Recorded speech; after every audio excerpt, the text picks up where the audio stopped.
So the Tin Woodman followed him and came to the great throne room. He did not know whether he would find Oz a lovely lady or a head, but he hoped it would be the lovely lady.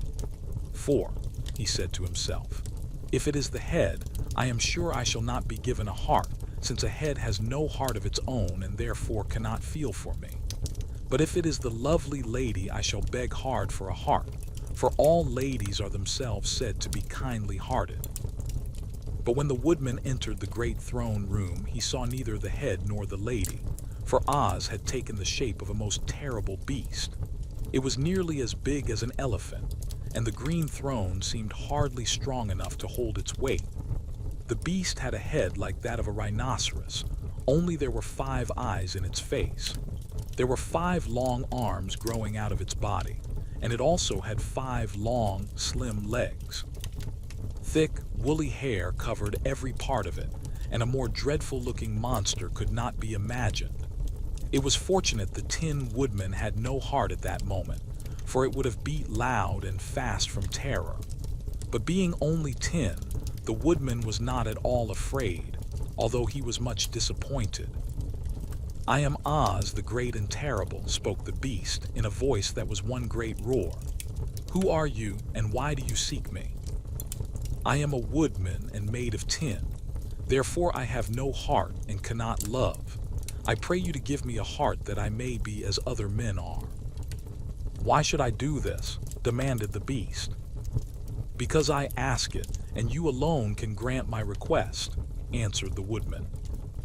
Oz gave a low growl at this, but said, gruffly, "If you indeed desire a heart, you must earn it."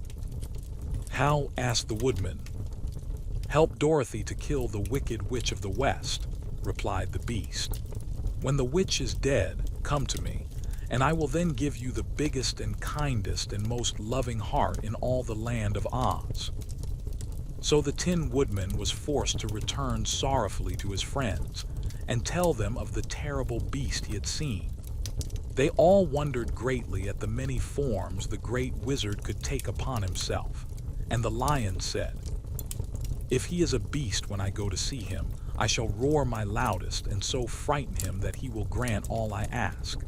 And if he is the lovely lady, I shall pretend to spring upon her, and so compel her to do my bidding. And if he is the great head, he will be at my mercy, for I will roll this head all about the room until he promises to give us what we desire. So be of good cheer, my friends, for all will yet be well." The next morning, the soldier with the green whiskers led the lion to the great throne room and bade him enter the presence of Oz.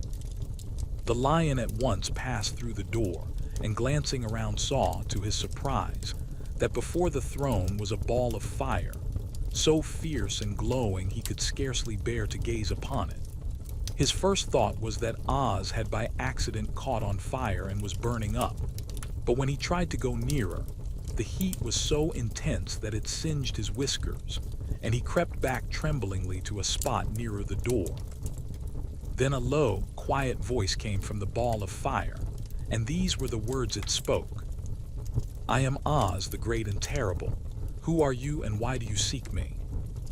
And the lion answered, "I am a cowardly lion, afraid of everything.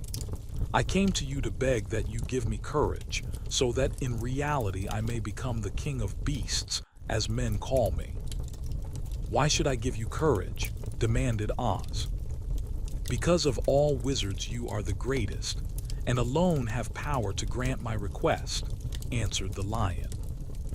The ball of fire burned fiercely for a time, and the voice said, "Bring me proof that the wicked witch is dead, and that moment I will give you courage. But as long as the witch lives, you must remain a coward." The lion was angry at this speech, but could say nothing in reply, and while he stood silently gazing at the ball of fire, it became so furiously hot that he turned tail and rushed from the room. He was glad to find his friends waiting for him, and told them of his terrible interview with the wizard. "What shall we do now?" asked Dorothy sadly. "There is only one thing we can do," returned the lion, "and that is to go to the land of the Winkies, seek out the wicked witch and destroy her." "But suppose we cannot," said the girl. "Then I shall never have courage," declared the lion. "And I shall never have brains," added the scarecrow. "And I shall never have a heart," spoke the Tin Woodman. "And I shall never see Aunt Em and Uncle Henry," said Dorothy, beginning to cry. "Be careful," cried the green girl. "The tears will fall on your green silk gown and spot it." So Dorothy dried her eyes and said, "I suppose we must try it, but I am sure I do not want to kill anybody, even to see Aunt Em again." "I will go with you, but I'm too much of a coward to kill the witch," said the lion. "I will go too," declared the scarecrow, "but I shall not be of much help to you. I am such a fool. I haven't heart to harm even a witch," remarked the Tin Woodman. "But if you go, I certainly shall go with you." Therefore it was decided to start upon their journey the next morning, and the woodman sharpened his axe on a green grindstone and had all his joints properly oiled. The scarecrow stuffed himself with fresh straw, and Dorothy put new paint on his eyes that he might see better. The green girl, who was very kind to them, filled Dorothy's basket with good things to eat, and fastened a little bell around Toto's neck with a green ribbon. They went to bed quite early and slept soundly until daylight, when they were awakened by the crowing of a green cock that lived in the backyard of the palace, and the cackling of a hen that had laid a green egg. Chapter XII. The Search for the Wicked Witch. The soldier with the green whiskers led them through the streets of the Emerald City until they reached the room where the guardian of the gates lived. This officer unlocked their spectacles to put them back in his great box, and then he politely opened the gate for our friends. "Which road leads to the Wicked Witch of the West?" asked Dorothy. "There is no road," answered the guardian of the gates. "No one ever wishes to go that way." "How then are we to find her?" inquired the girl. "That will be easy," replied the man. "For when she knows you are in the country of the Winkies, she will find you and make you all her slaves." "Perhaps not," said the scarecrow, "for we mean to destroy her." "Oh, that is different," said the guardian of the gates. "No one has ever destroyed her before, so I naturally thought she would make slaves of you as she has of the rest. But take care, for she is wicked and fierce and may not allow you to destroy her. Keep to the west where the sun sets and you cannot fail to find her." They thanked him and bade him goodbye and turned toward the west, walking over fields of soft grass dotted here and there with daisies and buttercups. Dorothy still wore the pretty silk dress she had put on in the palace, but now, to her surprise, she found it was no longer green, but pure white. The ribbon around Toto's neck had also lost its green color and was as white as Dorothy's dress. The Emerald City was soon left far behind. As they advanced, the ground became rougher and hillier, for there were no farms nor houses in this country of the West, and the ground was untilled. In the afternoon, the sun shone hot in their faces, for there were no trees to offer them shade, so that before night Dorothy and Toto and the lion were tired, and lay down upon the grass and fell asleep, with the woodman and the scarecrow keeping watch. Now the Wicked Witch of the West had but one eye, yet that was as powerful as a telescope and could see everywhere. So, as she sat in the door of her castle, she happened to look around and saw Dorothy lying asleep, with her friends all about her. They were a long distance off, but the Wicked Witch was angry to find them in her country, so she blew upon a silver whistle that hung around her neck. At once there came running to her from all directions a pack of great wolves. They had long legs and fierce eyes and sharp teeth. "Go to those people," said the witch, "and tear them to pieces." "Are you not going to make them your slaves?" asked the leader of the wolves. "No," she answered. "One is of tin and one of straw. One is a girl and another a lion." None of them is fit to work, so you may tear them into small pieces." "Very well," said the wolf, and he dashed away at full speed, followed by the others. It was lucky the Scarecrow and the Woodman were wide awake and heard the wolves coming. "This is my fight," said the Woodman, "so get behind me and I will meet them as they come." He seized his axe, which he had made very sharp, and as the leader of the wolves came on the Tin Woodman swung his arm and chopped the wolf's head from its body, so that it immediately died. As soon as he could raise his axe, another wolf came up, and he also fell under the sharp edge of the Tin Woodman's weapon. There were 40 wolves, and 40 times a wolf was killed, so that at last they all lay dead in a heap before the Woodman. Then he put down his axe and sat beside the Scarecrow, who said, "It was a good fight, friend." They waited until Dorothy awoke the next morning. The little girl was quite frightened when she saw the great pile of shaggy wolves, but the Tin Woodman told her all. She thanked him for saving them and sat down to breakfast, after which they started again upon their journey. Now this same morning, the Wicked Witch came to the door of her castle and looked out with her one eye that could see far off. She saw all her wolves lying dead, and the strangers still traveling through her country. This made her angrier than before, and she blew her silver whistle twice. Straightway a great flock of wild crows came flying toward her, enough to darken the sky. And the Wicked Witch said to the King Cr, "Ow, fly at once to the strangers, peck out their eyes and tear them to pieces." The wild crows flew in one great flock toward Dorothy and her companions. When the little girl saw them coming, she was afraid. But the Scarecrow said, "This is my battle, so lie down beside me and you will not be harmed." So they all lay upon the ground except the Scarecrow, and he stood up and stretched out his arms. And when the crows saw him, they were frightened, as these birds always are by scarecrows, and did not dare to come any nearer. But the King Crow said, "It is only a stuffed man. I will peck his eyes out." The King Crow flew at the Scarecrow, who caught it by the head and twisted its neck until it died. And then another crow flew at him, and the Scarecrow twisted its neck also. There were 40 crows, and 40 times the Scarecrow twisted a neck, until at last all were lying dead beside him. Then he called to his companions to rise, and again they went upon their journey. When the Wicked Witch looked out again and saw all her crows lying in a heap, she got into a terrible rage, and blew 3 times upon her silver whistle. Forthwith there was heard a great buzzing in the air, and a swarm of black bees came flying toward her. "Go to the strangers and sting them to death," commanded the witch, and the bees turned and flew rapidly until they came to where Dorothy and her friends were walking. But the Woodman had seen them coming, and the Scarecrow had decided what to do. "Take out my straw and scatter it over the little girl and the dog and the lion," he said to the Woodman, "and the bees cannot sting them." This the Woodman did, and as Dorothy lay close beside the lion and held Toto in her arms, the straw covered them entirely.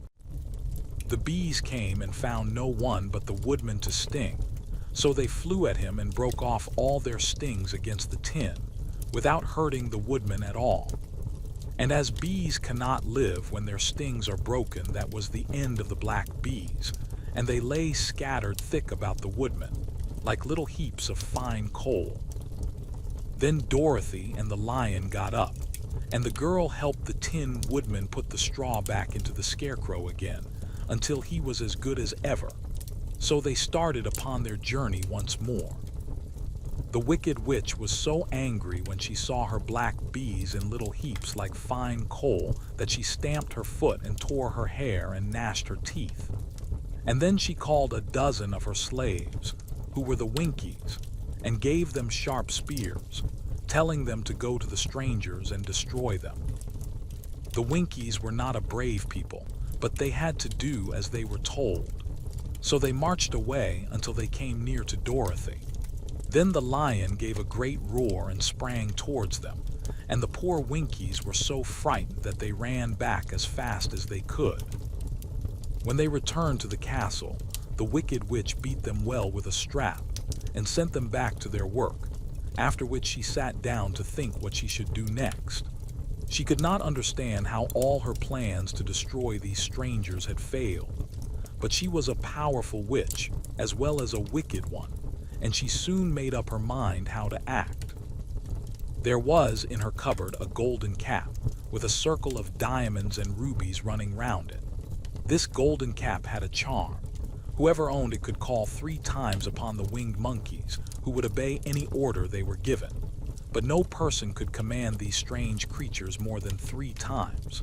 Twice already, the wicked witch had used the charm of the cap.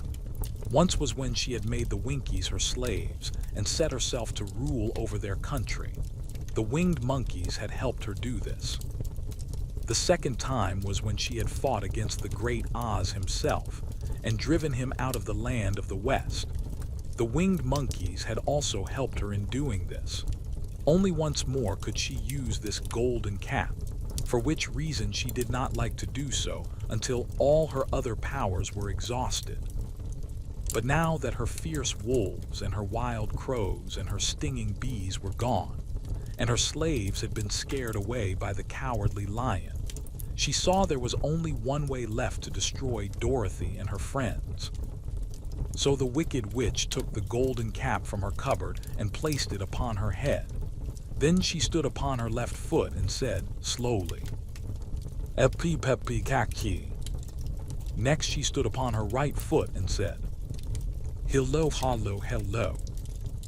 After this she stood upon both feet and cried in a loud voice, "Zizai, zuzai, zik." Now the charm began to work. The sky was darkened, and a low rumbling sound was heard in the air. There was a rushing of many wings, a great chattering and laughing, and the sun came out of the dark sky to show the wicked witch surrounded by a crowd of monkeys, each with a pair of immense and powerful wings on his shoulders. One, much bigger than the others, seemed to be their leader. He flew close to the witch and said, "You have called us for the third and last time. What do you command?" "Go to the strangers who are within my land and destroy them all except the lion," said the wicked witch. "Bring that beast to me, for I have a mind to harness him like a horse and make him work." "Your command shall be obeyed," said the leader. Then, with a great deal of chattering and noise, the winged monkeys flew away to the place where Dorothy and her friends were walking. Some of the monkeys seized the Tin Woodman and carried him through the air until they were over a country thickly covered with sharp rocks. Here they dropped the poor woodman, who fell a great distance to the rocks, where he lay so battered and dented that he could neither move nor groan. Others of the monkeys caught the scarecrow, and with their long fingers pulled all of the straw out of his clothes and head. They made his hat and boots and clothes into a small bundle and threw it into the top branches of a tall tree. The remaining monkeys threw pieces of stout rope around the lion and wound many coils about his body and head and legs, until he was unable to bite or scratch or struggle in any way. Then they lifted him up and flew away with him to the witch's castle, where he was placed in a small yard with a high iron fence around it, so that he could not escape. But Dorothy they did not harm at all. She stood, with Toto in her arms, watching the sad fate of her comrades and thinking it would soon be her turn. The leader of the winged monkeys flew up to her, his long, hairy arms stretched out and his ugly face grinning terribly. But he saw the mark of the good witch's kiss upon her forehead and stopped short, motioning the others not to touch her. "We dare not harm this little girl," he said to them, "for she is protected by the power of good, and that is greater than the power of evil. All we can do is to carry her to the castle of the wicked witch and leave her there." So, carefully and gently, they lifted Dorothy in their arms and carried her swiftly through the air until they came to the castle, where they set her down upon the front doorstep. Then the leader said to the witch, "We have obeyed you as far as we were able. The Tin Woodman and the Scarecrow are destroyed, and the lion is tied up in your yard. The little girl we dare not harm, nor the dog she carries in her arms. Your power over our band is now ended, and you will never see us again." Then all the winged monkeys, with much laughing and chattering and noise, flew into the air and were soon out of sight. The wicked witch was both surprised and worried when she saw the mark on Dorothy's forehead, for she knew well that neither the winged monkeys nor she herself dare hurt the girl in any way. She looked down at Dorothy's feet, and seeing the silver shoes, began to tremble with fear, for she knew what a powerful charm belonged to them. At first the witch was tempted to run away from Dorothy, but she happened to look into the child's eyes and saw how simple the soul behind them was, and that the little girl did not know of the wonderful power the silver shoes gave her. So the wicked witch laughed to herself and thought, "I can still make her my slave, for she does not know how to use her power." Then she said to Dorothy, harshly and severely, "Come with me, and see that you mind everything I tell you, for if you do not I will make an end of you, as I did of the Tin Woodman and the Scarecrow."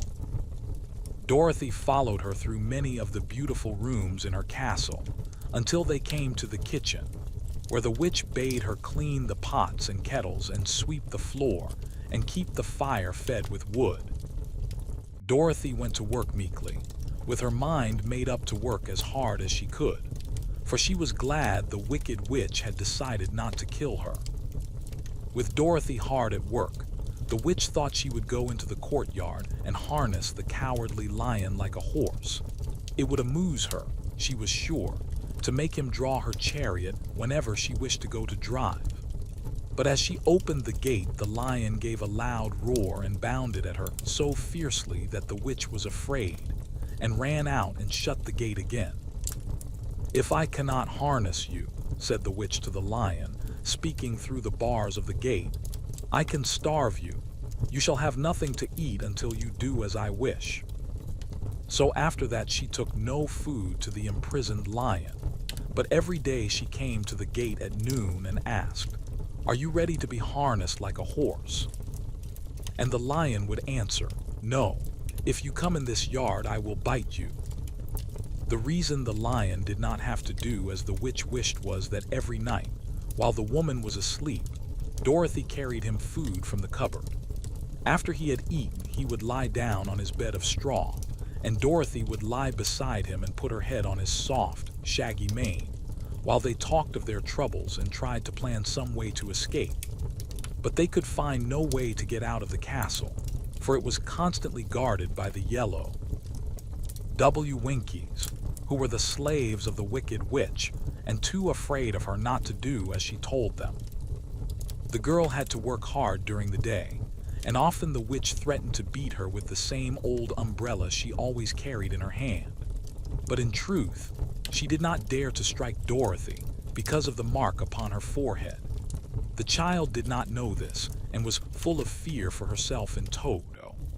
Once the witch struck Toto a blow with her umbrella, and the brave little dog flew at her and bit her leg in return. The witch did not bleed where she was bitten, for she was so wicked that the blood in her had dried up many years before. Dorothy's life became very sad as she grew to understand that it would be harder than ever to get back to Kansas and Aunt Em again. Sometimes she would cry bitterly for hours, with Toto sitting at her feet and looking into her face, whining dismally to show how sorry he was for his little mistress. Toto did not really care whether he was in Kansas or the land of Oz so long as Dorothy was with him, but he knew the little girl was unhappy, and that made him unhappy too. Now the wicked witch had a great longing to have for her own the silver shoes which the girl always wore. Her bees and her crows and her wolves were lying in heaps and drying up, and she had used up all the power of the golden cap. But if she could only get hold of the silver shoes, they would give her more power than all the other things she had lost. She watched Dorothy carefully to see if she ever took off her shoes, thinking she might steal them. But the child was so proud of her pretty shoes that she never took them off except at night and when she took her bath. The witch was too much afraid of the dark to dare go in Dorothy's room at night to take the shoes, and her dread of water was greater than her fear of the dark, so she never came near when Dorothy was bathing. Indeed, the old witch never touched water, nor ever let water touch her in any way. But the wicked creature was very cunning, and she finally thought of a trick that would give her what she wanted. She placed a bar of iron in the middle of the kitchen floor, and then by her magic arts made the iron invisible to human eyes, so that when Dorothy walked across the floor she stumbled over the bar, not being able to see it, and fell at full length. She was not much hurt, but in her fall one of the silver shoes came off, and before she could reach it, the witch had snatched it away and put it on her own skinny foot. The wicked woman was greatly pleased with the success of her trick, for as long as she had one of the shoes she owned half the power of their charm, and Dorothy could not use it against her, even had she known how to do so. The little girl, seeing she had lost one of her pretty shoes, grew angry and said to the witch, "Give me back my shoe." "I will not," retorted the witch, "for it is now my shoe and not yours." "You are a wicked creature," cried Dorothy. "You have no right to take my shoe from me." "I shall keep it just the same," said the witch, laughing at her, "and someday I shall get the other one from you too." This made Dorothy so very angry that she picked up the bucket of water that stood near and dashed it over the witch, wetting her from head to foot. Instantly the wicked woman gave a loud cry of fear, and then, as Dorothy looked at her in wonder, the witch began to shrink and fall away. "See what you have done," she screamed. "In a minute I shall melt away." "I'm very sorry indeed," said Dorothy, who was truly frightened to see the witch actually melting away like brown sugar before her very eyes. "Didn't you know water would be the end of me?" asked the witch in a wailing, despairing voice. "Of course not," answered Dorothy. "How should I?" "Well, in a few minutes I shall be all melted, and you will have the castle to yourself. I have been wicked in my day, but I never thought a little girl like you would ever be able to melt me and end my wicked deeds. Look out, here I go." With these words the witch fell down in a brown, melted, shapeless mass and began to spread over the clean boards of the kitchen floor.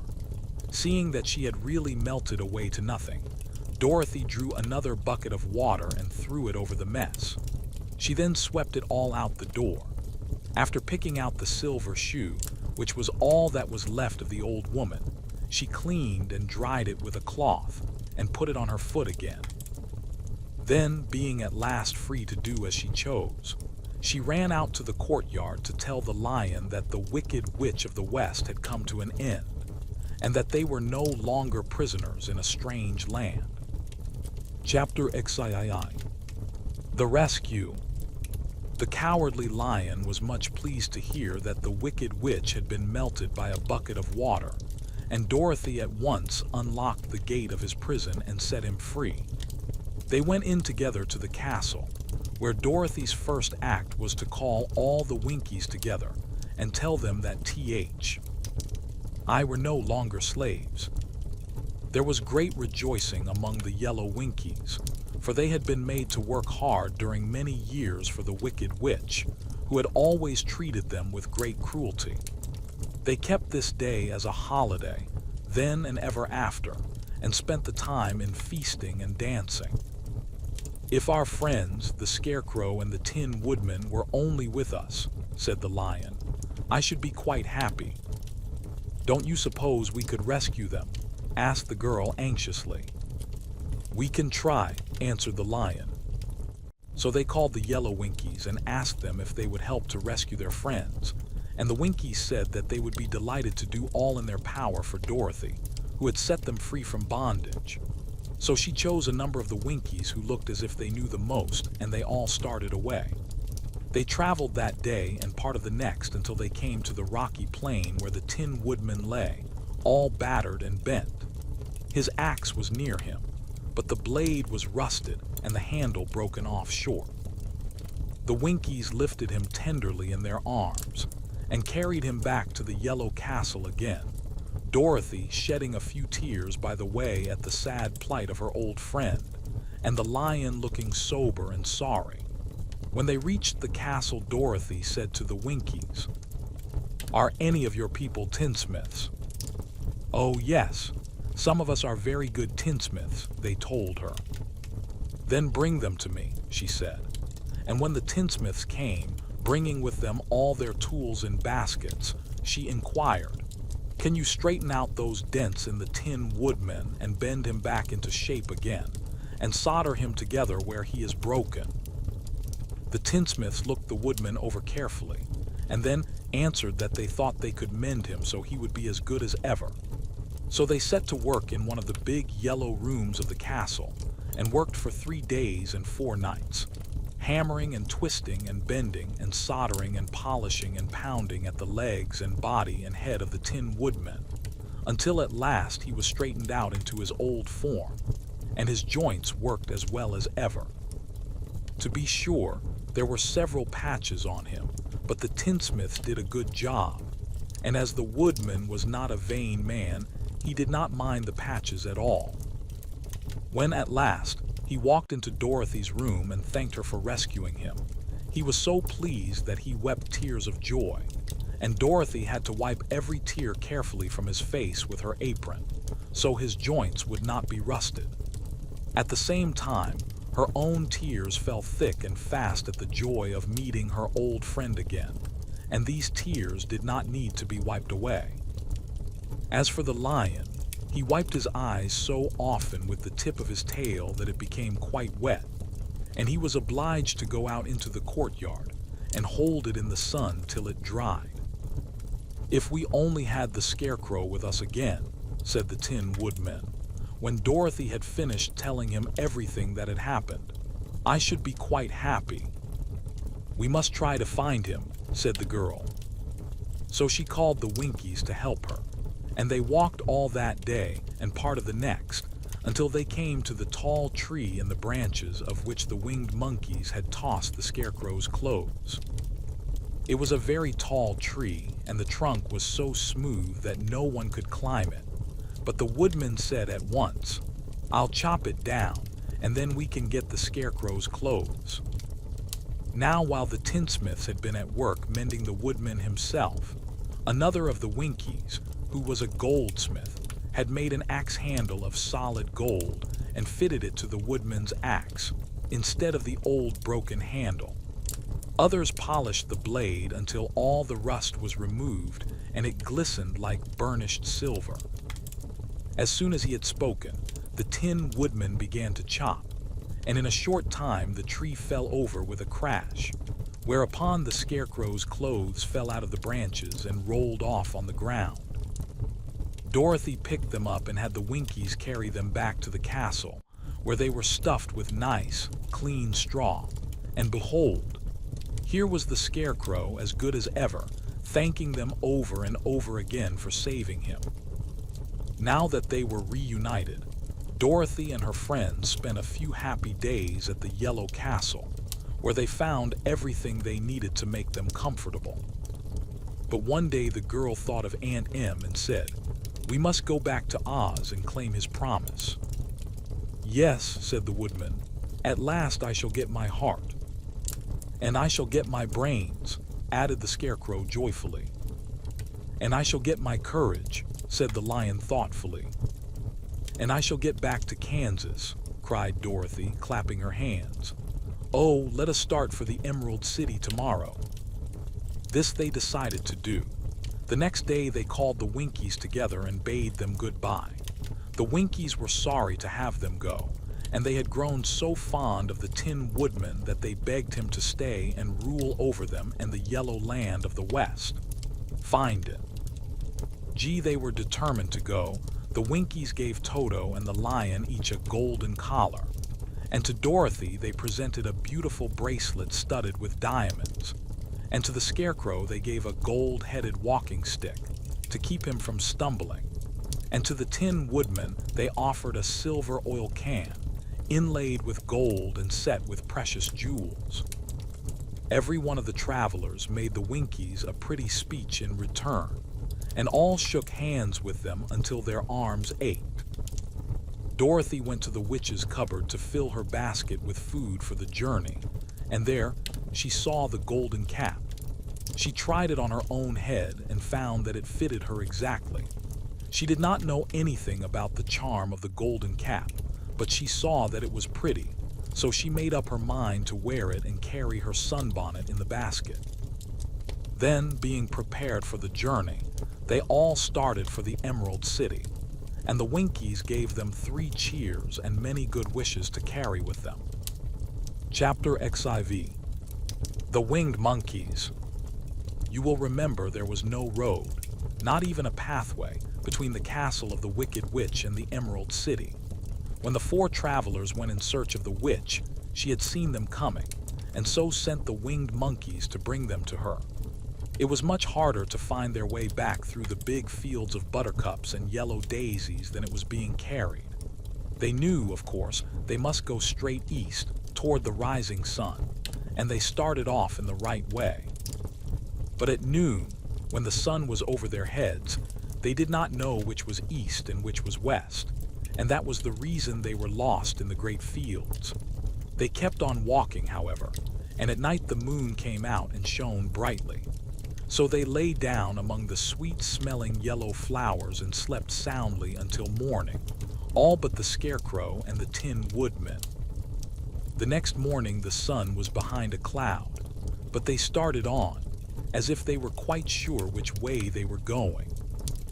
"If we walk far enough," said Dorothy, "I am sure we shall sometime come to some place."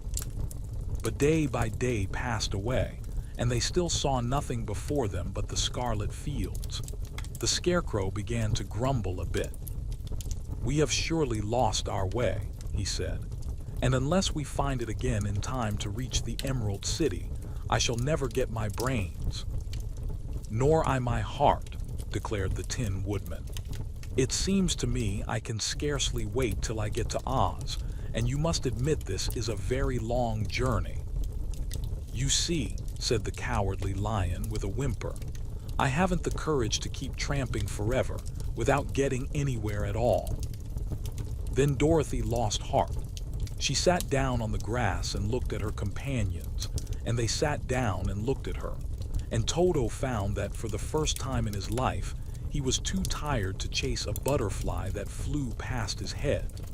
So he put out his tongue and panted and looked at Dorothy as if to ask what they should do next. "Suppose we call the field mice," she suggested. "They could probably tell us the way to the Emerald City." "To be sure they could," cried the Scarecrow. "Why didn't we think of that before?" Dorothy blew the little whistle she had always carried about her neck since the Queen of the Mice had given it to her. In a few minutes they heard the pattering of tiny feet, and many of the small gray mice came running up to her. Among them was the Queen herself, who asked, in her squeaky little voice, "What can I do for my friends?" "We have lost our way," said Dorothy. "Can you tell us where the Emerald City is?" "Certainly," answered the Queen, "but it is a great way off, for you have had it at your backs all this time." Then she noticed Dorothy's golden cap and said, "Why don't you use the charm of the cap and call the winged monkeys to you? They will carry you to the city of Oz in less than an hour."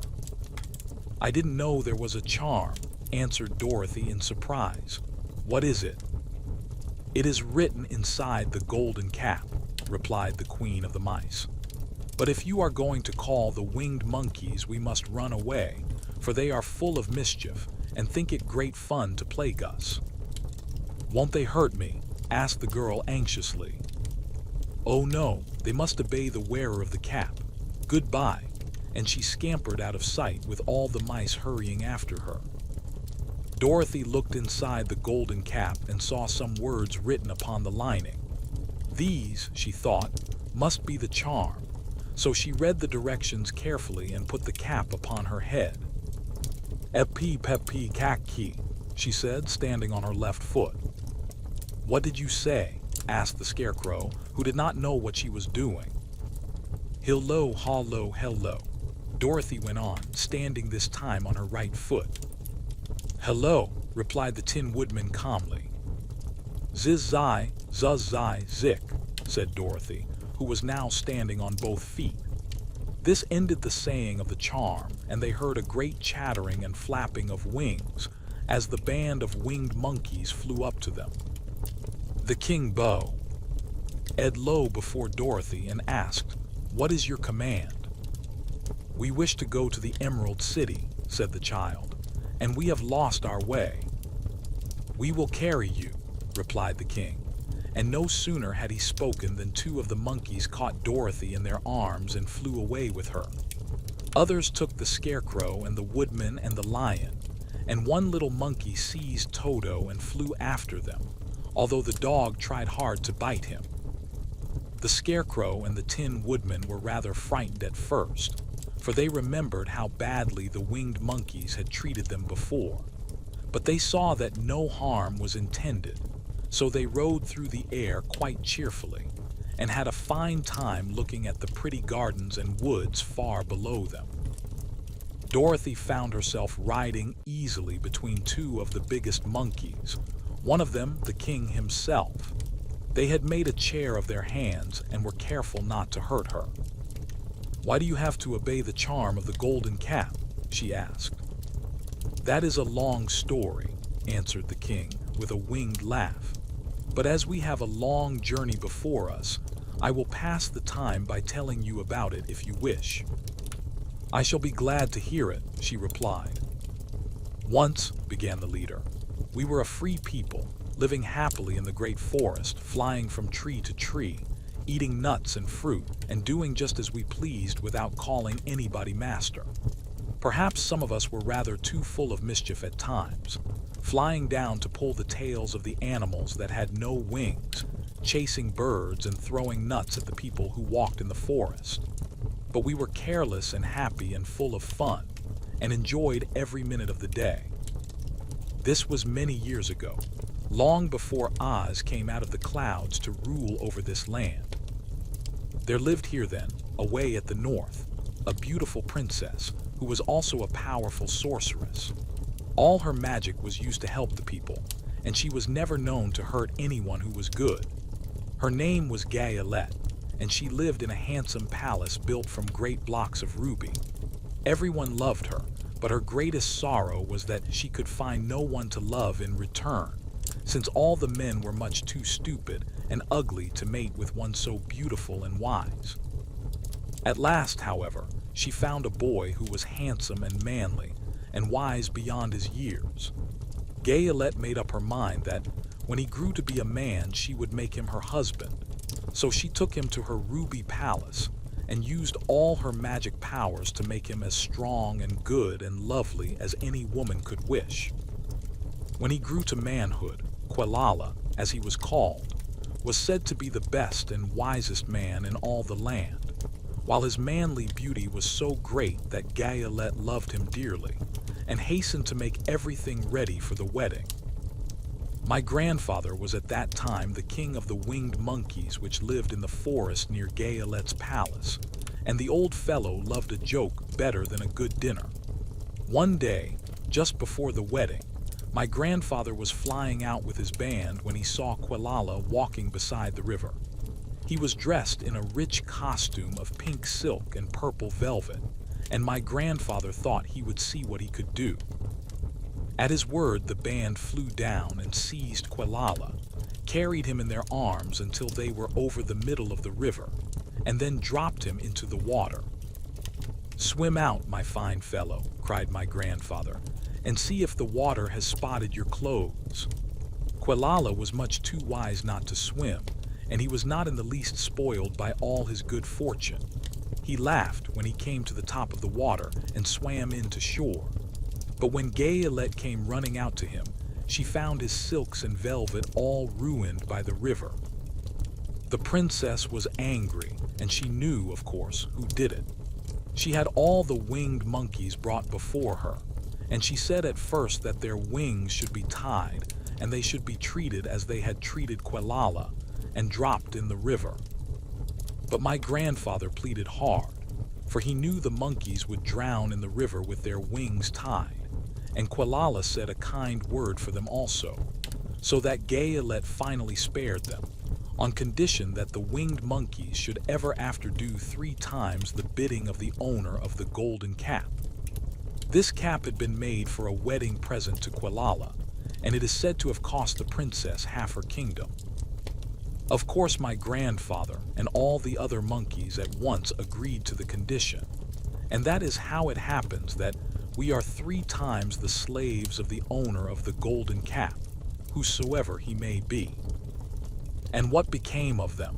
Asked Dorothy, who had been greatly interested in the story. Quelala being the first owner of the golden cap, replied the monkey. He was the first to lay his wishes upon us. As his bride could not bear the sight of us, he called us all to him in the forest after he had married her, and ordered us always to keep where she could never again set eyes on a winged monkey, which we were glad to do, for we were all afraid of her. This was all we ever had to do until the golden cap fell into the hands of the wicked witch of the West, who made us enslave the Winkies, and afterward drive Oz himself out of the land of the West. Now the golden cap is yours, and 3 times you have the right to lay your wishes upon us. As the Monkey King finished his story, Dorothy looked down and saw the green, shining walls of the Emerald City before them. She wondered at the rapid flight of the monkeys, but was glad the journey was over. The strange creatures set the travelers down carefully before the gate of the city. The king bowed low to Dorothy, and then flew swiftly away, followed by all his band. "That was a good ride," said the little girl. "Yes, and a quick way out of our troubles," replied the lion. "How lucky it was you brought away that wonderful cap." Chapter XV. The Discovery of Oz the Terrible. The 4 travelers walked up to the great gate of Emerald City and rang the bell. After ringing several times, it was opened by the same guardian of the gates they had met before. "What, are you back again?" he asked in surprise. "Do you not see us?" answered the Scarecrow. "But I thought you had gone to visit the Wicked Witch of the West." "We did visit her," said the Scarecrow. "And she let you go again?" asked the man in wonder. "She could not help it, for she is melted," explained the Scarecrow. "Melted? Well, that is good news indeed," said the man. "Who melted her?" "It was Dorothy," said the lion gravely. "Good gracious!" exclaimed the man, and he bowed very low indeed before her. Then he led them into his little room and locked the spectacles from the great box on all their eyes, just as he had done before. Afterward they passed on through the gate into the Emerald City. When the people heard from the guardian of the gates that Dorothy had melted the Wicked Witch of the West, they all gathered around the travelers and followed them in a great crowd to the Palace of Oz. The soldier with the green whiskers was still on guard before the door, but he let them in at once, and they were again met by the beautiful green girl, who showed each of them to their old rooms at once, so they might rest until the great Oz was ready to receive them.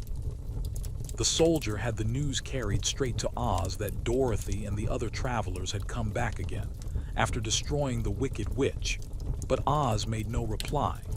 They thought the great wizard would send for them at once, but he did not. They had no word from him the next day, nor the next, nor the next.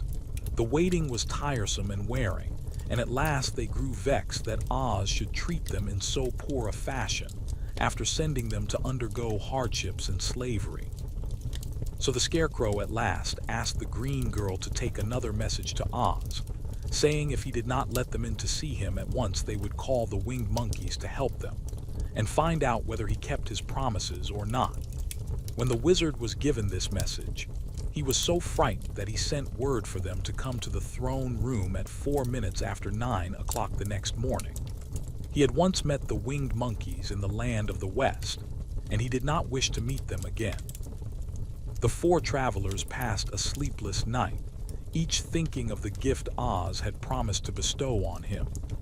Dorothy fell asleep only once, and then she dreamed she was in Kansas, where Aunt Em was telling her how glad she was to have her little girl at home again.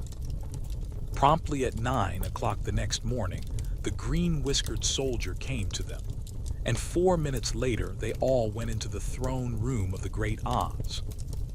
Of course, each one of them expected to see the wizard in the shape he had taken before, and all were greatly surprised when they looked about and saw no one at all in the room.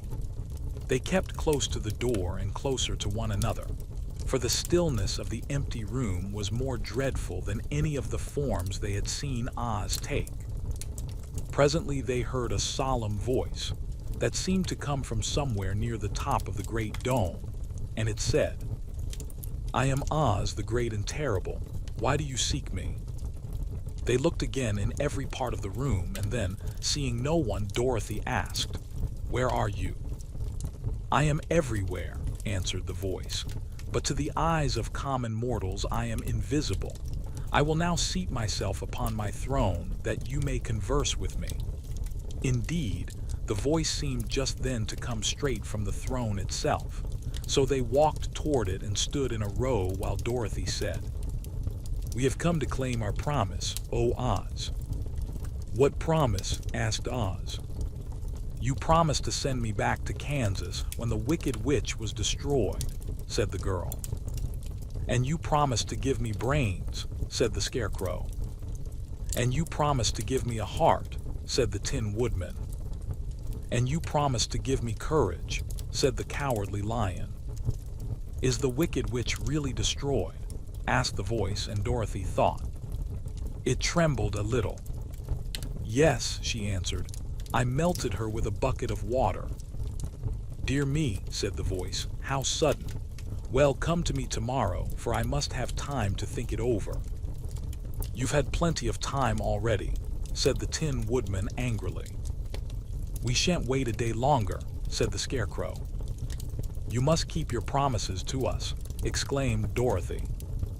The lion thought it might be as well to frighten the wizard, so he gave a large, loud roar, which was so fierce and dreadful that Toto jumped away from him in alarm and tipped over the screen that stood in a corner.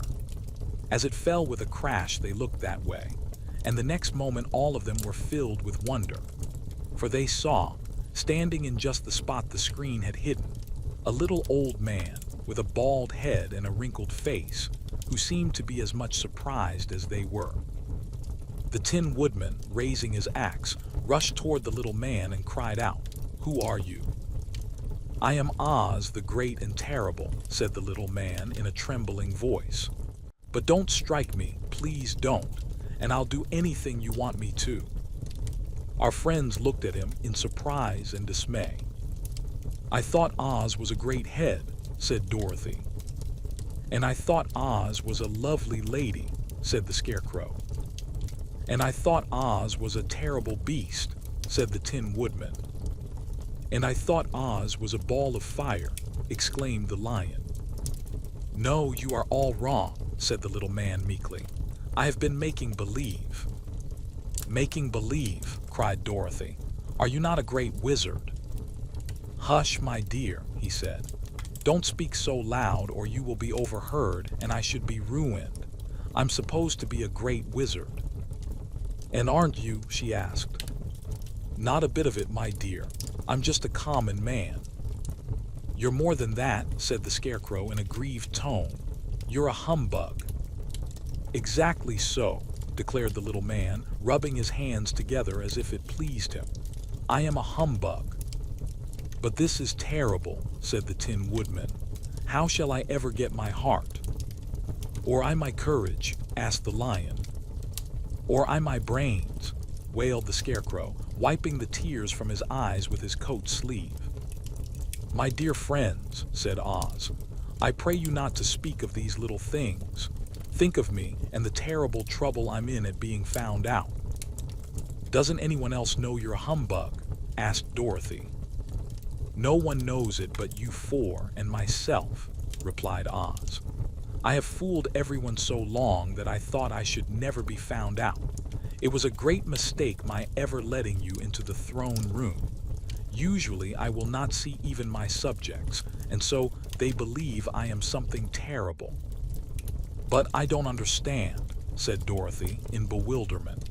"How was it that you appeared to me as a great head?" "That was one of my tricks," answered Oz. "Step this way, please, and I will tell you all about it." He led the way to a small chamber in the rear of the throne room, and they all followed him. He pointed to one corner, in which lay the great head, made out of many thicknesses of paper, and with a carefully painted face. "This I hung from the ceiling by a wire," said Oz. "I stood behind the screen and pulled a thread to make the eyes move and the mouth open." "But how about the voice?" she inquired. "Oh, I am a ventriloquist," said the little man. "I can throw the sound of my voice wherever I wish, so that you thought it was coming out of the head.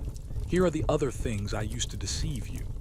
He showed the Scarecrow the dress and the mask he had worn when he seemed to be the lovely lady, and the Tin Woodman saw that his terrible beast was nothing but a lot of skins, sewn together, with slats to keep their sides out.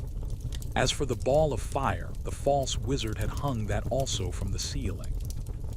It was really a ball of cotton, but when oil was poured upon it, the ball burned fiercely. "Really," said the Scarecrow, "you ought to be ashamed of yourself for being such a humbug." I certainly am," answered the little man sorrowfully, "but it was the only thing I could do. Sit down, please, there are plenty of chairs, and I will tell you my story." So they sat down and listened while he told the following tale. "I was born in Omaha." "Why, that isn't very far from Kansas," cried Dorothy. "No, but it's farther from here," he said, shaking his head at her sadly. "When I grew up I became a ventriloquist, and at that I was very well trained by a great master. I can imitate any kind of a bird or beast." Here he mewed so like a kitten that Toto pricked up his ears and looked everywhere to see where she was. "After a time," continued Oz, "I tired of that and became a balloonist." "What is that?" asked Dorothy. "A man who goes up in a balloon on circus day, so as to draw a crowd of people together and get them to pay to see the circus," he explained. "Oh," she said, "I know. Well, one day I went up in a balloon and the ropes got twisted so that I couldn't come down again. It went way up above the clouds, so far that a current of air struck. It and carried it many, many miles away. For a day and a night I traveled through the air, and on the morning of the second day I awoke and found the balloon floating over a strange and beautiful country. It came down gradually and I was not hurt a bit, but I found myself in the midst of a strange people who, seeing me come from the clouds, thought I was a great wizard. Of course I let them think so because they were afraid of me and promised to do anything I wished them to. Just to amuse myself and keep the good people busy, I ordered them to build this city and my palace, and they did it all willingly and well. Then I thought, as the country was so green and beautiful, I would call it the Emerald City, and to make the name fit better I put green spectacles on all the people, so that everything they saw was green." "But isn't everything here green?" asked Dorothy. "No more than in any other city," replied Oz.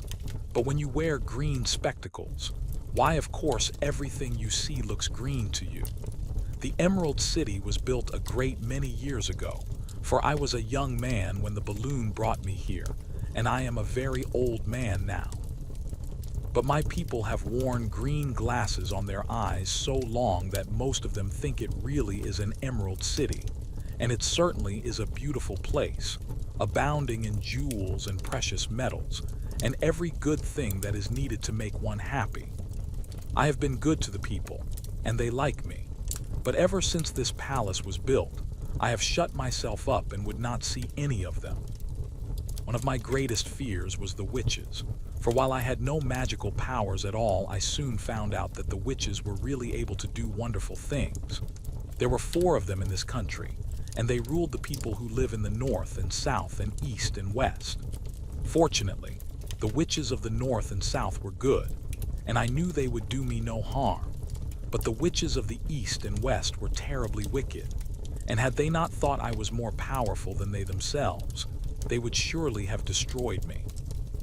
As it was, I lived in deadly fear of them for many years, so you can imagine how pleased I was when I heard your house had fallen on the wicked witch of the east. When you came to me, I was willing to promise anything if you would only do away with the other witch. But now that you have melted her, I am ashamed to say that I cannot keep my promises. I think you are a very bad man, said Dorothy. Oh no, my dear. I'm really a very good man, but I'm a very bad wizard, I must admit. Can't you give me brains? Asked the Scarecrow. You don't need them. You are learning something every day. A baby has brains, but it doesn't know much. Experience is the only thing that brings knowledge, and the longer you are on Earth, the more experience you are sure to get. That may all be true, said the Scarecrow, but I shall be very unhappy unless you give me brains. The false wizard looked at him carefully. Well, he said with a sigh, I'm not much of a magician, as I said, but if you will come to me tomorrow morning, I will stuff your head with brains. I cannot tell you how to use them, however. You must find that out for yourself. Oh, thank you, cried the Scarecrow.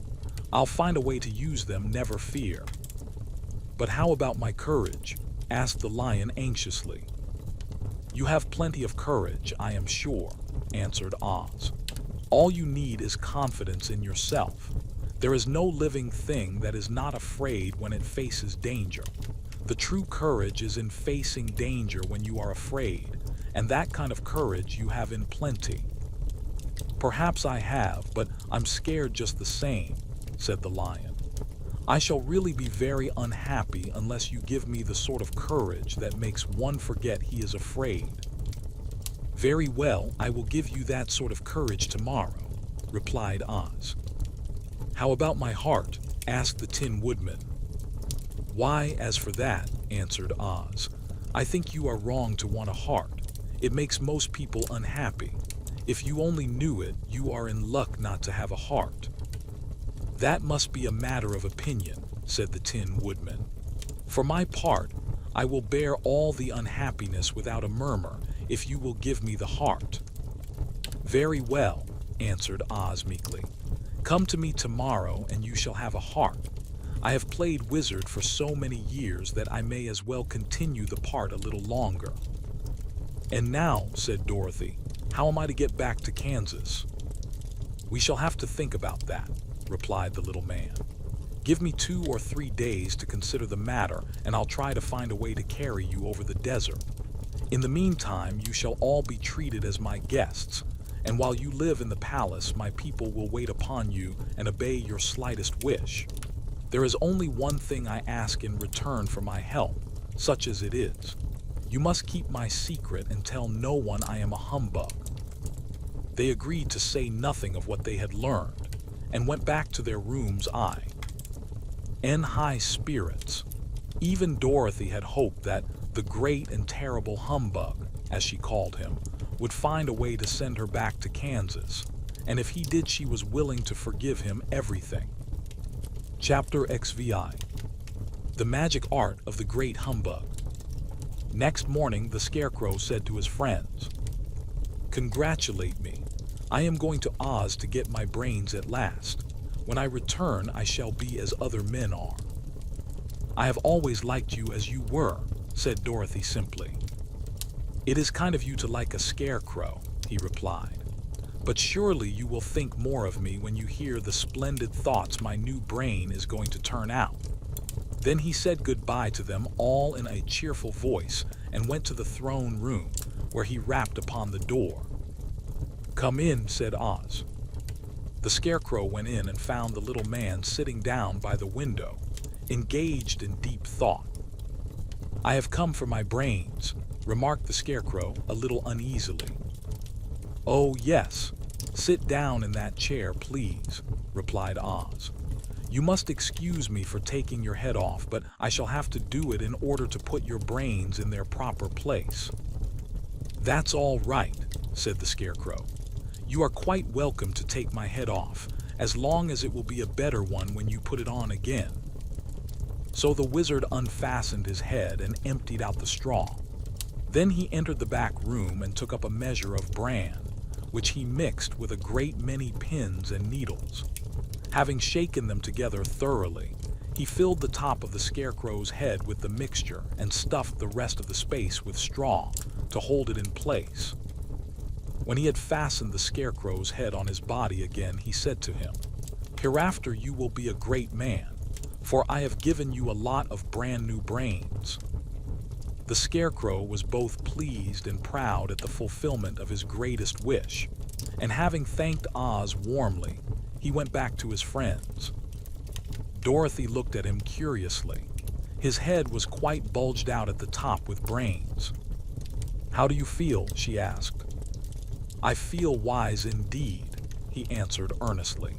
"When I get used to my brains, I shall know everything." "Why are those needles and pins sticking out of your head?" asked the Tin Woodman. "That is proof that he is sharp," remarked the Lion. "Well, I must go to Oz and get my heart," said the Woodman. So he walked to the throne room and knocked at the door. "Come in," called Oz, and the Woodman entered and said, "I have come for my heart." "Very well," answered the little man, "but I shall have to cut a hole in your breast so I can put your heart in the right place. I hope it won't hurt you." "Oh no," answered the Woodman, "I shall not feel it at all." So Oz brought a pair of tinsmith's shears and cut a small, square hole in the left side of the Tin Woodman's breast. Then, going to a chest of drawers, he took out a pretty heart, made entirely of silk and stuffed with sawdust. "Isn't it a beauty?" he asked. "It is indeed," replied the Woodman, who was greatly pleased. "But is it a kind heart?" "Oh, very," answered Oz. He put the heart in the Woodman's breast and then replaced the square of tin, soldering it neatly together where it had been cut. "There," said he, "now you have a heart that any man might be proud of. I'm sorry I had to put a patch on your breast, but it really couldn't be helped." "Never mind the patch," exclaimed the happy Woodman. "I am very grateful to you and shall never forget your kindness." "Don't speak of it," replied Oz. Then the Tin Woodman went back to his friends, who wished him every joy on account of his good fortune. The Lion now walked to the throne room and knocked at the door. "Come in," said Oz. "I have come for my courage," announced the Lion, entering the room. "Very well," answered the little man. "I will get it for you." He went to a cupboard and, reaching up to a high shelf, took down a square green bottle, the contents of which he poured into a green gold dish, beautifully carved. Placing this before the cowardly Lion, who sniffed at it as if he did not like it, the wizard said, "Drink." "What is it?" asked the Lion. "Well," answered Oz, "if it were inside of you, it would be courage. You know, of course, that courage is always inside one, so that this really cannot be called courage until you have swallowed it. Therefore, I advise you to drink it as soon as possible." The Lion hesitated no longer, but drank till the dish was empty. "How do you feel now?" asked Oz. "Full of courage," replied the Lion, who went joyfully back to his friends to tell them of his good fortune. Oz, left to himself, smiled to think of his success in giving the Scarecrow and the Tin Woodman and the Lion exactly what they thought they wanted. "How can I help being a humbug," he said, "when all these people make me do things that everybody knows can't be done? It was easy to make the Scarecrow and the Lion and the Woodman happy, because they imagined I could do anything. But it will take more than imagination to carry Dorothy back tea. Oh, Kansas, and I'm sure I don't know how it can be done. Chapter XVI. How the balloon was launched. For 3 days Dorothy heard nothing from Oz. These were sad days for the little girl, although her friends were all quite happy and contented. The Scarecrow told them there were wonderful thoughts in his head, but he would not say what they were because he knew no one could understand them but himself.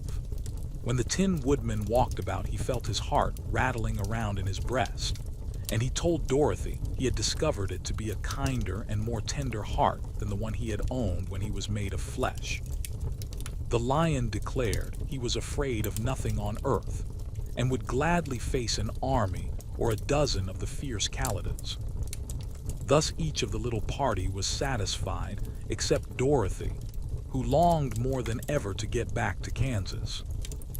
On the 4th day, to her great joy, Oz sent for her, and when she entered the throne room he greeted her pleasantly. "Sit down, my dear. I think I have found the way to get you out of this country." "And back to Kansas?" she asked eagerly. "Well, I'm not sure about Kansas," said Oz, "for I haven't the faintest notion which way it lies. But the first thing to do is to cross the desert, and then it should be easy to find your way home." "How can I cross the desert?"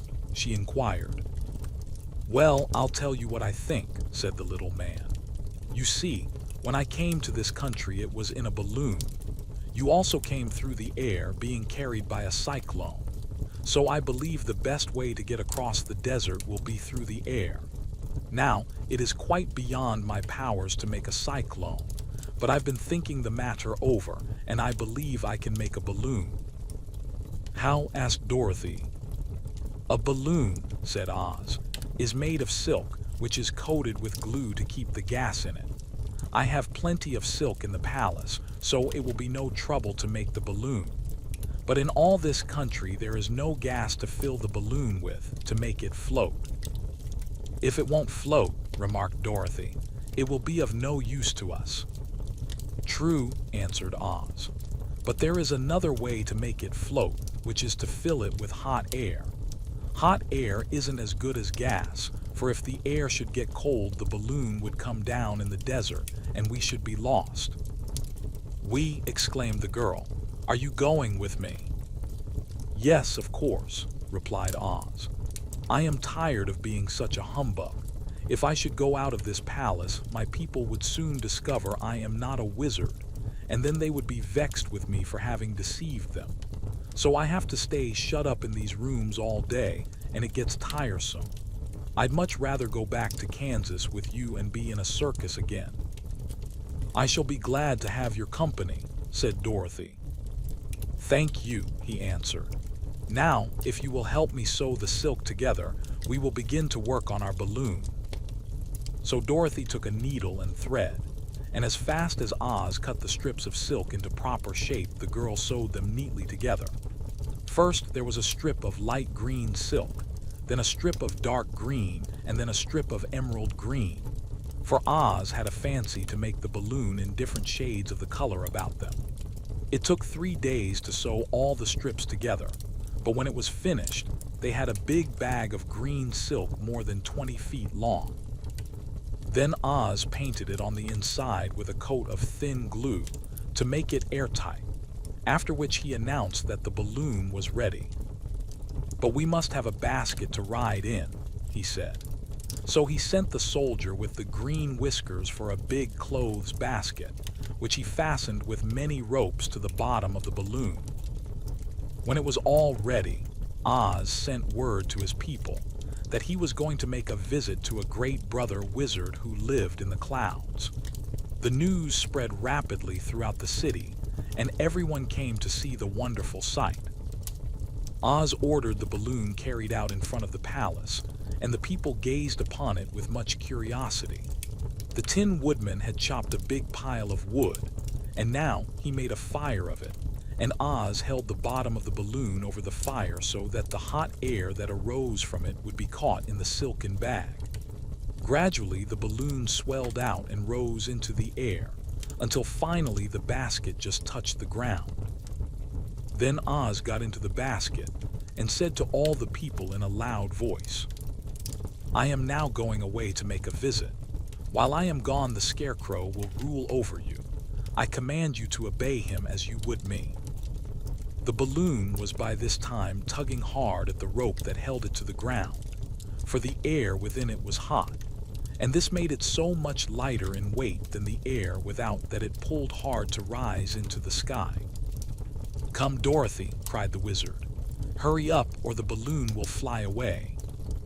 "I can't find Toto anywhere," replied Dorothy, who did not wish to leave her little dog behind. Toto had run into the crowd to bark at a kitten, and Dorothy at last found him.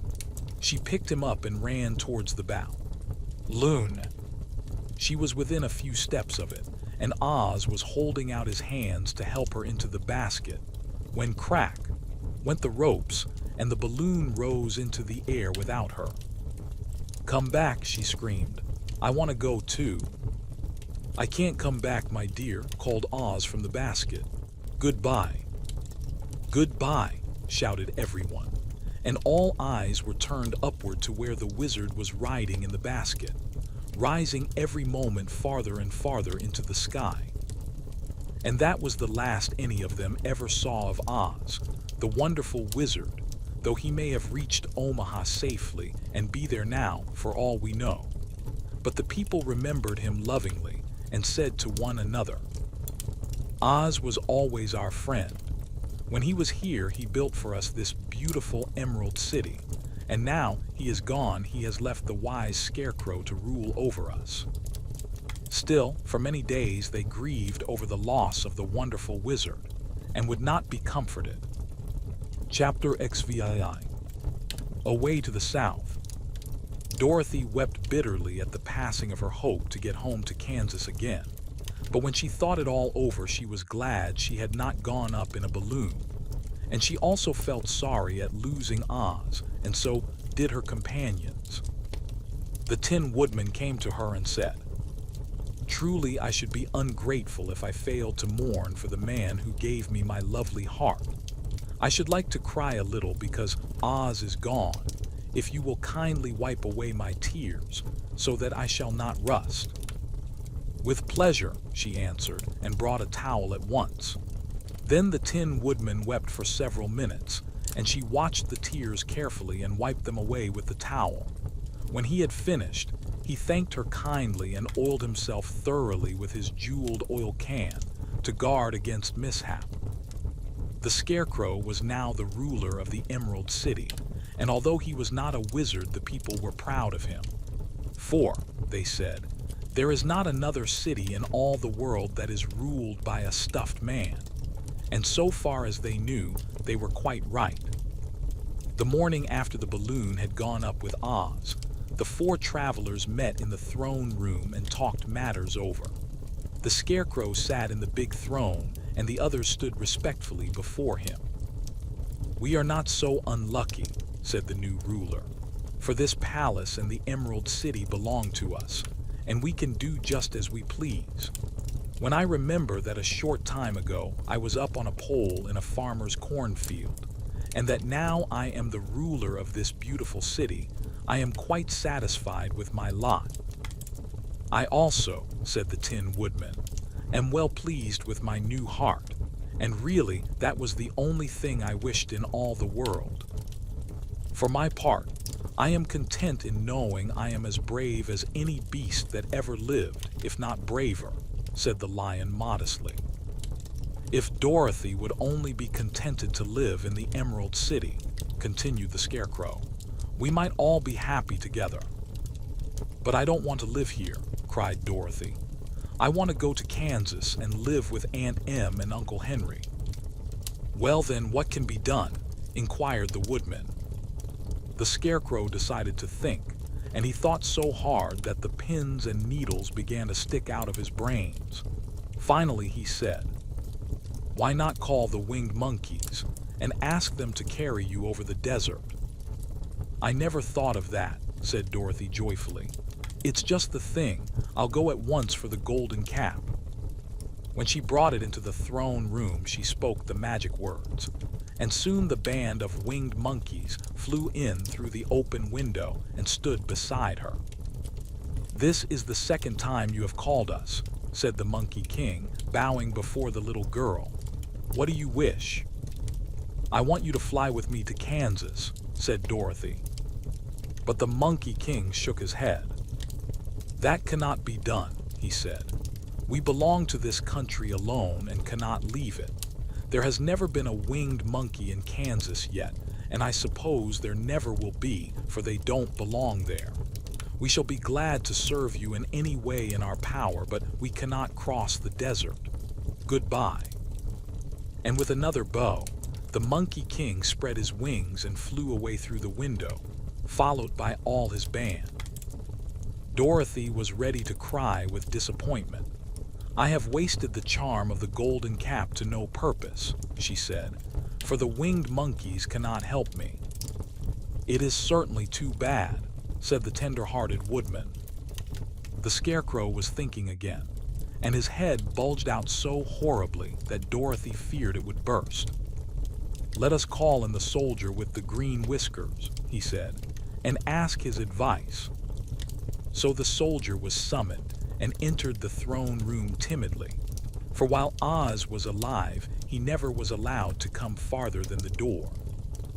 "This little girl," said the Scarecrow to the soldier, "wishes to cross the desert. How can she do so?" "I cannot tell," answered the soldier, "for nobody has ever crossed the desert unless it is Oz himself." "Is there no one who can help me?" asked Dorothy earnestly. "Glinda might," he suggested. "Who is Glinda?" inquired the Scarecrow. "The Witch of the South. She is the most powerful of all the witches and rules over the Quadlings. Besides, her castle stands on the edge of the desert, so she may know a way to cross it." "Glinda is a good witch, isn't she?" asked the child. "The Quadlings think she is good," said the soldier, "and she is kind to everyone. I have heard that Glinda is a beautiful woman who knows how to keep young in spite of the many years she has lived." "How can I get to her castle?" asked Dorothy.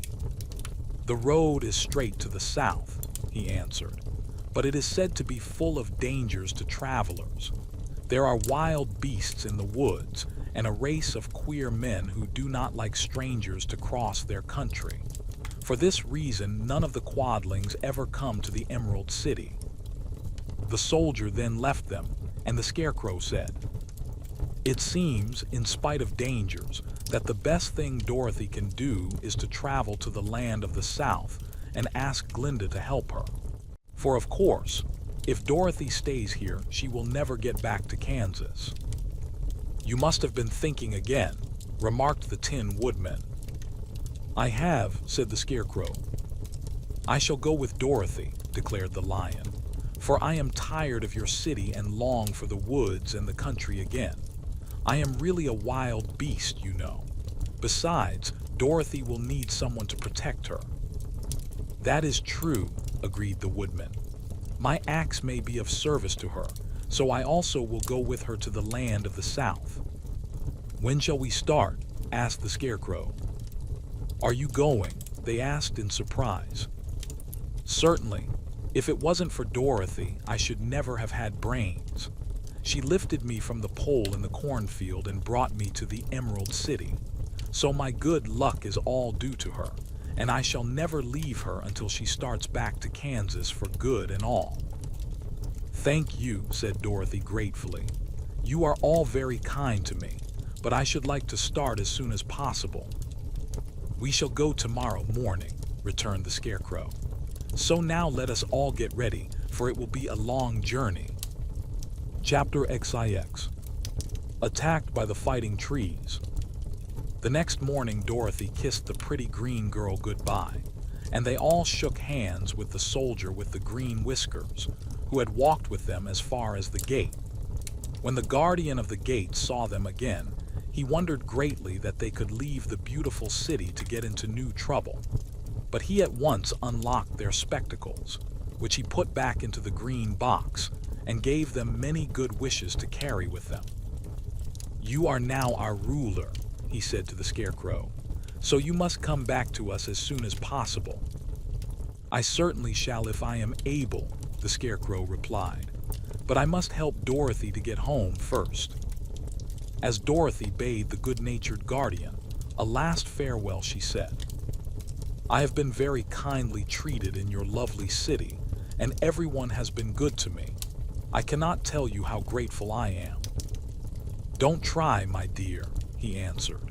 "We should like to keep you with us, but if it is your wish to return to Kansas, I hope you will find a way." He then opened the gate of the outer wall, and they walked forth and started upon their journey.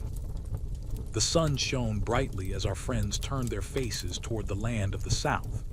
They were all in the best of spirits, and laughed and chatted together.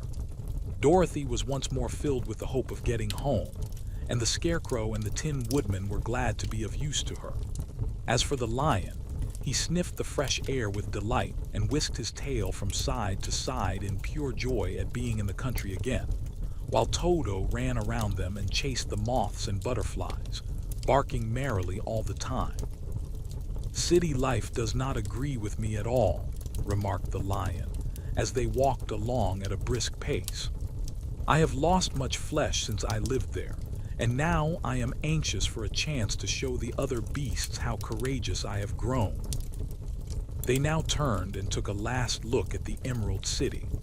All they could see was a mass of towers and steeples behind the green walls, and high up above everything the spires and dome of the Palace of Oz. "Oz was not such a bad wizard after all," said the Tin Woodman, as he felt his heart rattling around in his breast. "He knew how to give me brains, and very good brains too," said the Scarecrow. "If Oz had taken a dose of the same courage he gave me," added the lion, "he would have been a brave man." Dorothy said nothing. Oz had not kept the promise he made her, but he had done his best, so she forgave him. As he said, he was a good man, even if he was a bad wizard. The first day's journey was through the green fields and bright flowers that stretched about the Emerald City on every side. They slept that night on the grass, with nothing but the stars over them, and they rested very well indeed. In the morning they traveled on until they came to a thick wood. There was no way of going around it, for it seemed to extend to the right and left as far as they could see, and besides, they did not dare change the direction of their journey for fear of getting lost. So they looked for the place where it would be easiest to get into the forest. The Scarecrow, who was in the lead, finally discovered a big tree with such wide-spreading branches that there was room for the party to pass underneath.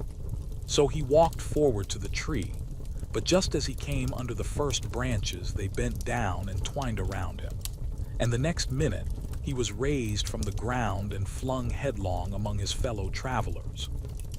This did not hurt the Scarecrow, but it surprised him, and he looked rather dizzy when Dorothy picked him up. "Here is another space between the trees," called the lion. "Let me try it first," said the Scarecrow, "for it doesn't hurt me to get thrown about." He walked up to another tree as he spoke, but its branches immediately seized him and tossed him back again. "This is strange," exclaimed Dorothy. "What shall we do?"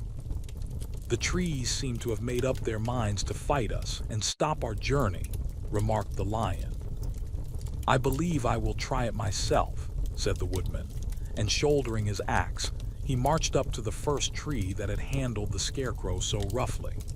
When a big branch bent down to seize him, the woodman chopped at it so fiercely that he cut it in two.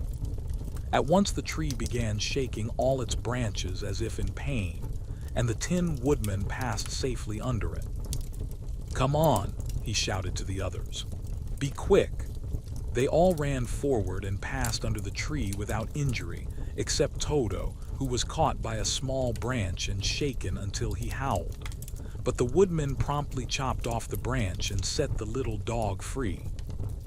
The other trees of the forest did nothing to keep them back, so they made up their minds that only the first row of trees could bend down their branches, and that probably these were the policemen of the forest, and given this wonderful power in order to keep strangers out of it. The four travelers walked with ease through the trees until they came to the farther edge of the wood. Then, to their surprise, they found before them a high wall which seemed to be made of white china. It was smooth, like the surface of a dish, and higher than their heads. "What shall we do now?" asked Dorothy. "I will make a ladder," said the Tin Woodman, "for we certainly must climb over the wall." Chapter XX. The Dainty China Country. While the woodman was making a ladder from wood which he found in the forest, Dorothy lay down and slept, for she was tired by the long walk. The lion also curled himself up to sleep, and Toto lay beside him. The Scarecrow watched the woodman while he worked, and said to him, "I cannot think why this wall is here, nor what it is made of." "Rest your brains and do not worry about the wall," replied the woodman. "When we have climbed over it, we shall know what is on the other side." After a time, the ladder was finished. It looked clumsy, but the Tin Woodman was sure it was strong and would answer their purpose. The Scarecrow waked Dorothy and the lion and Toto, and told them that the ladder was ready. The Scarecrow climbed up the ladder first, but he was so awkward that Dorothy had to follow close behind and keep him from falling off. When he got his head over the top of the wall, the Scarecrow said, "Oh my!" "Go on," exclaimed Dorothy. So the Scarecrow climbed farther up and sat down on the top of the wall, and Dorothy put her head over and cried, "Oh my!" just as the Scarecrow had done. Then Toto came up and immediately began to bark, but Dorothy made him be still. The lion climbed the ladder next, and the Tin Woodman came last, but both of them cried, "Oh my!" as soon as they looked over the wall. When they were all sitting in a row on the top of the wall, they looked down and saw a strange sight. Before them was a great stretch of country having a floor as smooth and shining and white as the bottom of a big platter. Scattered around were many houses made entirely of china and painted in the brightest colors. These houses were quite small, the biggest of them reaching only as high as Dorothy's waist. There were also pretty little barns, with china fences around them, and many cows and sheep and horses and pigs and chickens, all made of china, were standing about in groups. But the strangest of all were the people who lived in this queer country. There were milkmaids and shepherdesses, with brightly colored bodices and golden spots all over their gowns, and princesses with most gorgeous frocks of silver and gold and purple, and shepherds dressed in knee breeches with pink and yellow and blue stripes down them, and golden buckles on their shoes, and princes with jeweled crowns upon their heads, wearing ermine robes and satin doublets, and funny clowns in ruffled gowns, with round red spots upon their cheeks and tall, pointed caps. And strangest of all, these people were all made of china, even to their cloth. And were so small that the tallest of them was no higher than Dorothy's knee. No one did so much as look at the travelers at first, except one little purple china dog with an extra large head, which came to the wall and barked at them in a tiny voice, afterwards running away again. "How shall we get down?" asked Dorothy. They found the ladder so heavy they could not pull it up, so the Scarecrow fell off the wall and the others jumped down upon him, so that the hard floor would not hurt their feet. Of course they took pains not to light on his head and get the pins in their feet. When all were safely down, they picked up the Scarecrow, whose body was quite flattened out, and patted his straw into shape again. "We must cross this strange place in order to get to the other side," said Dorothy, "for it would be unwise for us to go any other way except due south." They began walking through the country of the China people, and the first thing they came to was a China milkmaid milking a China cow. As they drew near, The cow suddenly gave a kick and kicked over the stool, the pail, and even the milkmaid herself, and all fell on the china ground with a great clatter. Dorothy was shocked to see that the cow had broken her leg off, and that the pail was lying in several small pieces, while the poor milkmaid had a nick in her left elbow. "There!" cried the milkmaid angrily. "See what you have done! My cow has broken her leg, and I must take her to the mender's shop and have it glued on again. What do you mean by coming here and frightening my cow?" "I'm very sorry," returned Dorothy. "Please forgive us." But the pretty milkmaid was much too vexed to make any answer. She picked up the leg sulkily and led her cow away, the poor animal limping on 3 legs. As she left them, the milkmaid cast many reproachful glances over her shoulder at the clumsy strangers, holding her nicked elbow close to her side. Dorothy was quite grieved at this mishap. "We must be very careful here," said the kind-hearted woodman, "or we may hurt these pretty little people so they will never get over it." A little farther on, Dorothy met a most beautifully dressed young princess, who stopped short as she saw the strangers and started to run away. Dorothy wanted to see more of the princess, so she ran after her, but the china girl cried out, "Don't chase me, don't chase me." She had such a frightened little voice that Dorothy stopped and said, "Why not?" "Because," answered the princess, also stopping, a safe distance away, "if I run I may fall down and break myself." "But could you not be mended?" asked the girl. "Oh, yes, but one is never so pretty after being mended, you know," replied the princess. "I suppose not," said Dorothy. "Now there is Mr. Joker, one of our clowns," continued the china lady, "who is always trying to stand upon his head. He has broken himself so often that he is mended in 100 places and doesn't look at all pretty. Here he comes now, so you can see for yourself." Indeed, a jolly little clown came walking toward them, and Dorothy could see that in spite of his pretty clothes of red and yellow and green, he was completely covered with cracks, running every which way and showing plainly that he had been mended in many places.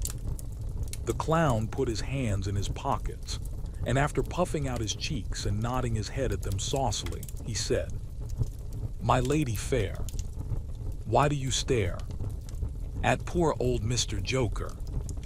You're quite as stiff and prim as if you'd eaten up a poker." "Be quiet, sir," said the princess. "Can't you see these are strangers and should be treated with respect?" "Well, that's respect, I expect," declared the clown, and immediately stood upon his head. "Don't mind Mr. Joker," said the princess to Dorothy. "He is considerably cracked in his head, and that makes him foolish." "Oh, I don't mind him a bit," said Dorothy. "But you are so beautiful," she continued, "that I am sure I could love you dearly. Won't you let me carry you back to Kansas and stand you on Aunt Em's mantle? I could carry you in my basket." "That would make me very unhappy," answered the China Princess. "You see, here in our country we live contentedly and can talk and move around as we please.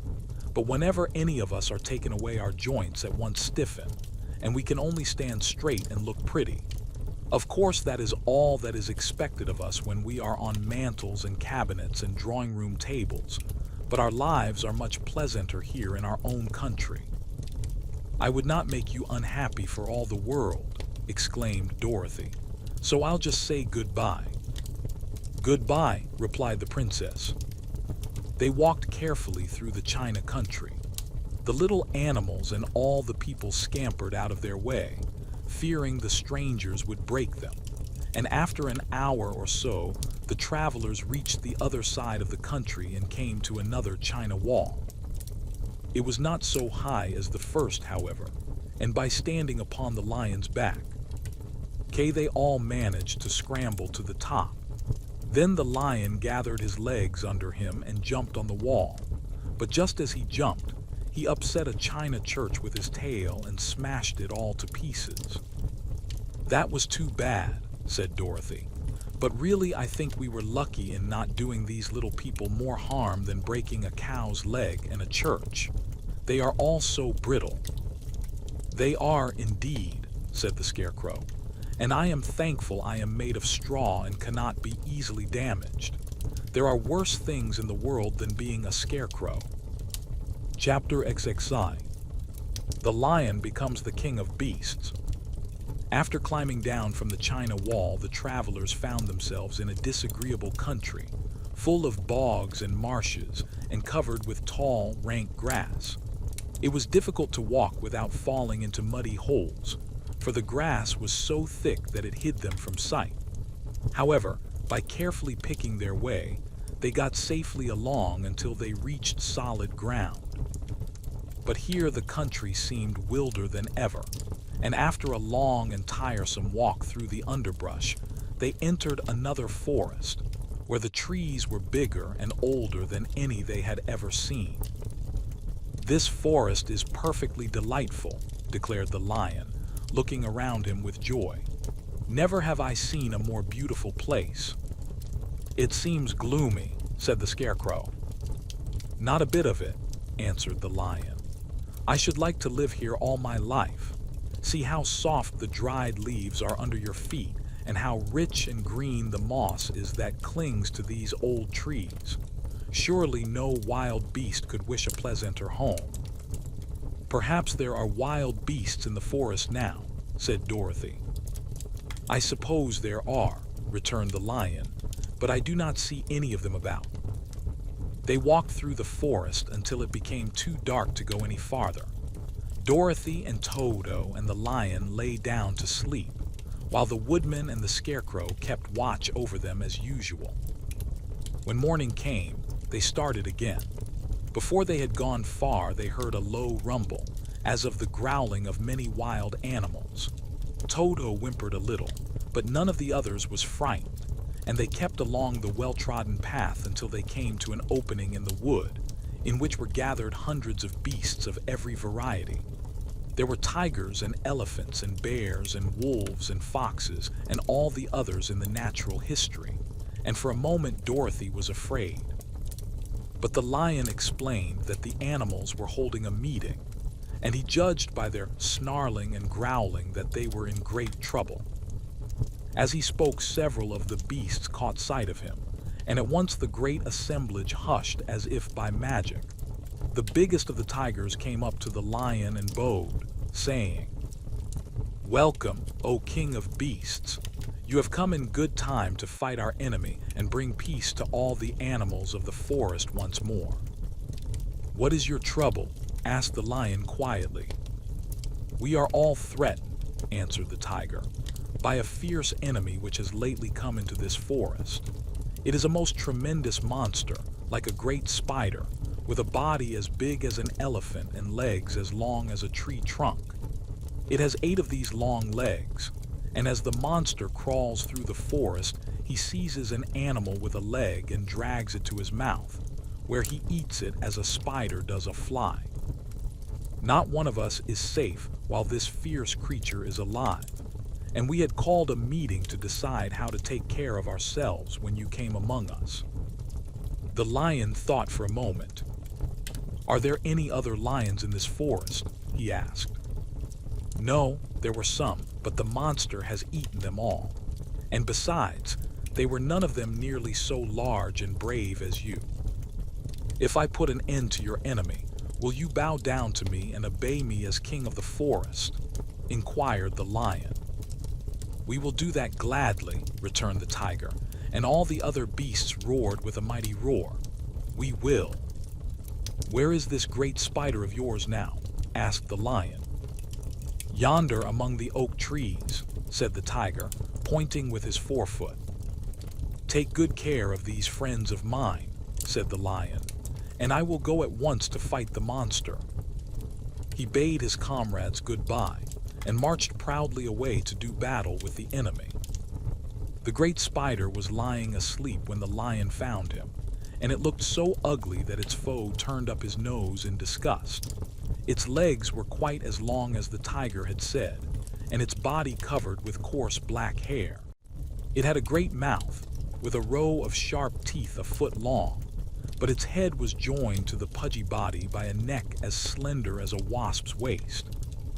This gave the lion a hint of the best way to attack the creature, and as he knew it was easier to fight it asleep than awake, he gave a great spring and landed directly upon the monster's back. Then, with one blow of his heavy paw, all armed with sharp claws, he knocked the spider's head from its body. Jumping down, he watched it until the long legs stopped wiggling, when he knew it was quite dead. The lion went back to the opening where the beasts of the forest were waiting for him, and said proudly, "You need fear your enemy no longer."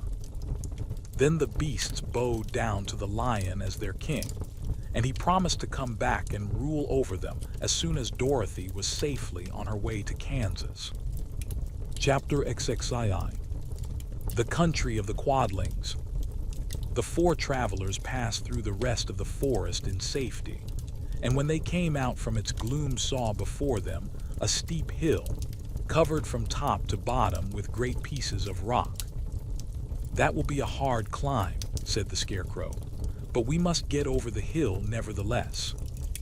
So he led the way and the others followed. They had nearly reached the first rock when they heard a rough voice cry out, "Keep back." "Who are you?" asked the Scarecrow. Then a head showed itself over the rock and the same voice said, "This hill belongs to us, and we don't allow anyone to cross it." "But we must cross it," said the Scarecrow. "We're going to the country of the Quadlings."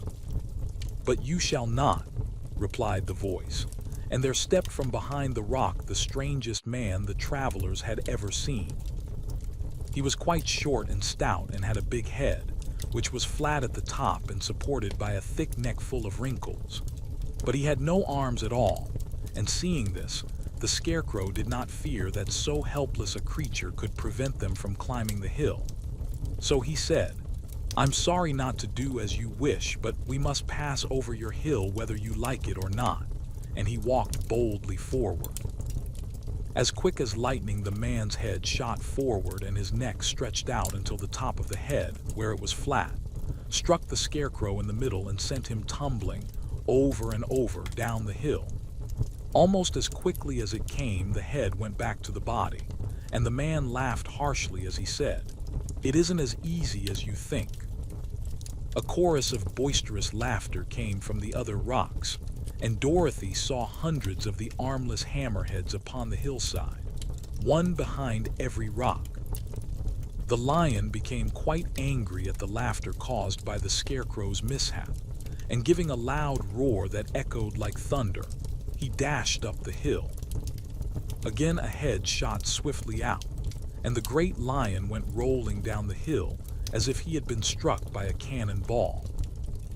Dorothy ran down and helped the Scarecrow to his feet, and the lion came up to her, feeling rather bruised and sore, and said, "It is useless to fight people with shooting heads. No one can withstand them." "What can we do then?" she asked. "Call the winged monkeys," suggested the Tin Woodman. "You have still the right to command them once more." "Very well," she answered, and putting on the golden cap she uttered the magic words. The monkeys were as prompt as ever, and in a few moments the entire band stood before her. "What are your commands?" inquired the king of the monkeys, bowing low. "Carry us over the hill to the country of the Quadlings," answered the girl.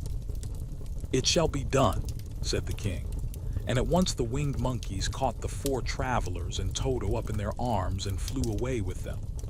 As they passed over the hill, the hammerheads yelled with vexation and shot their heads high in the air, but they could not reach the winged monkeys, which carried Dorothy and her comrades safely over the hill and set them down in the beautiful country of the Quadlings. "This is the last time you can summon us," said the leader to Dorothy, "so goodbye and good luck to you." "Goodbye and thank you very much," returned the girl, and the monkeys rose into the air and were out of sight in a twinkling. The country of the Quadlings seemed rich and happy. There was field upon field of ripening grain, with well-paved roads running between, and pretty rippling brooks with strong bridges across them. The fences and houses and bridges were all painted bright red, just as they had been painted yellow in the country of the Winkies and blue in the country of the Munchkins. The Quadlings themselves, who were short and fat and looked chubby and good-natured, were dressed all in red, which showed bright against the green grass and the yellowing grain. The monkeys had set them down near a farmhouse, and the four travelers walked up to it and knocked at the door. It was opened by the farmer's wife, and when Dorothy asked for something to eat, the woman gave them all a good dinner, with 3 kinds of cake and 4 kinds of cookies, and a bowl of milk for Toto. "How far is it to the castle of Glinda?" asked the child. "It is not a great way," answered the farmer's wife. "Take the road to the south and you will soon reach it." Thanking the good woman, they started afresh and walked by the fields and across the pretty bridges until they saw before them a very beautiful castle. Before the gates were 3 young girls, dressed in handsome red uniforms trimmed with gold braid, and as Dorothy approached, one of them said to her, "Why have you come to the South Country?" "To see T. He good witch who rules here," she answered. "Will you take me to her?" "Let me have your name, and I will ask Glinda if she will receive you." They told who they were, and the girl soldier went into the castle. After a few moments she came back to say that Dorothy and the others were to be admitted at once. Chapter XXII.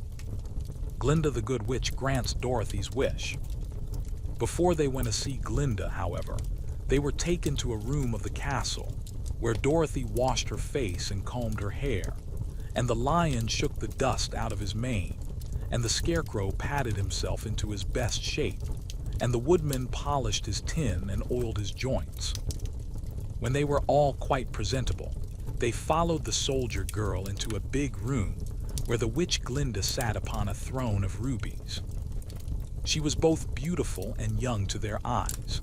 Her hair was a rich red in color and fell in flowing ringlets over her shoulders. Her dress was pure white, but her eyes were blue, and they looked kindly upon the little girl. "What can I do for you, my child?" she asked. Dorothy told the witch all her story, how the cyclone had brought her to the land of Oz, how she had found her companions, and of the wonderful adventures they had met with. "My greatest wish now," she added, "is to get back to Kansas, for Aunt Em will surely think something dreadful has happened to me, and that will make her put on mourning. And unless the crops are better this year than they were last, I am sure Uncle Henry cannot afford it." Glinda leaned forward and kissed the sweet, upturned face of the loving little girl. "Bless your dear heart," she said. "I am sure I can tell you of a way to get back to Kansas." Then she added, "But if I do, you must give me the golden cap." "Willingly," exclaimed Dorothy. "Indeed, it is of no use to me now, and when you have it, you can command the winged monkeys 3 times. "And I think I shall need their service just those 3 times, answered Glinda, smiling. Dorothy then gave her the golden cap, and the witch said to the scarecrow, "What will you do when Dorothy has left us?" "I will return to the Emerald City," he replied, "for Oz has made me its ruler and the people like me. The only thing that worries me is how to cross the hill of the Hammerheads. By means of the golden cap, I shall command the winged monkeys to carry you to the gates of the Emerald City," said Glinda, "for it would be a shame to deprive the people of so wonderful a ruler." "Am I really wonderful?" asked the scarecrow. "You are unusual," replied Glinda. Turning to the Tin Woodman, she asked, "What will become of you when Dorothy leaves this country?" He leaned on his axe and thought a moment. Then he said, "The Winkies were very kind to me and wanted me to rule over them after the wicked witch died. I am fond of the Winkies, and if I could get back again to the country of the West, I should like nothing better than to rule over them forever." "My second command to the winged monkeys," said Glinda, "will be that they carry you safely to the land of the Winkies. Your brain may not be so large to look at as those of the Scarecrow, but you are really brighter than he is when you are well polished, and I am sure you will rule the Winkies wisely and well." Then the witch looked at the big, shaggy lion and asked, "When Dorothy has returned to her own home, what will become of you?" "Over the hill of the Hammerheads," he answered, "lies a grand old forest, and all the beasts that live there have made me their king. If I could only get back to this forest, I would pass my life very happily there." "My third command to the winged monkeys," said Glinda, "shall be to carry you to your forest. Then, having used up the powers of the golden cap, I shall give it to the king of the monkeys, that he and his band may thereafter be free forevermore." The Scarecrow and the Tin Woodman and the Lion now thanked the good witch earnestly for her kindness, and Dorothy exclaimed, "You are certainly as good as you are beautiful, but you have not yet told me how to get back to Kansas." "Your silver shoes will carry you over the desert," replied Glinda. "If you had known their power, you could have gone back to your Aunt Em the very first day you came to this country." "But then I should not have had my wonderful brains," cried the Scarecrow. "I might have passed my whole life in the farmer's cornfield." "And I should not have had my lovely heart," said the Tin Woodman. "I might have stood and rusted in the forest till the end of the world." "And I should have lived a coward forever," declared the Lion, "and no beast in all the forest would have had a good word to say to me." "This is all true," said Dorothy, "and I am glad I was of use to these good friends. But now that each of them has had what he most desired, and each is happy in having a kingdom to rule besides, I think I should like to go back to Kansas." "The silver shoes," said the good witch, "have wonderful power. And one of the most curious things about them is that they can carry you to any place in the world in 3 steps, and each step will be made in the wink of an eye. All you have to do is to knock the heels together 3 times and command the shoes to carry you wherever you wish to go." "If that is so," said the child joyfully, "I will ask them to carry me back to Kansas at once." She threw her arms around the lion's neck and kissed him, patting his big head tenderly. Then she kissed the Tin Woodman, who was weeping in a way most dangerous to his joints. But she hugged the soft, stuffed body of the Scarecrow in her arms instead of kissing his painted face, and found she was crying herself at this sorrowful parting from her loving comrades. Glinda the Good stepped down from her ruby throne to give the little girl a goodbye kiss, and Dorothy thanked her for all the kindness she had shown to her friends and herself. Dorothy now took Toto up solemnly in her arms, and having said one last goodbye, she clapped the heels of her shoes together 3 times, saying, "Take me home to Aunt Em." Instantly she was whirling through the air, so swiftly that all she could see or feel was the wind whistling past her ears. The silver shoes took but 3 steps, and then she stopped so suddenly that she rolled over upon the grass several times before she knew where she was. At length, however, she sat up and looked about her. "Good gracious," she cried, for she was sitting on the broad Kansas prairie, and just before her was the new farmhouse Uncle Henry built after the cyclone had carried away the old one. Uncle Henry was milking the cows in the barnyard, and Toto had jumped out of her arms and was running toward the barn, barking furiously. Dorothy stood up and found she was in her stocking feet, for the silver shoes had fallen off in her flight through the air and were lost forever in the desert. Chapter XXIV.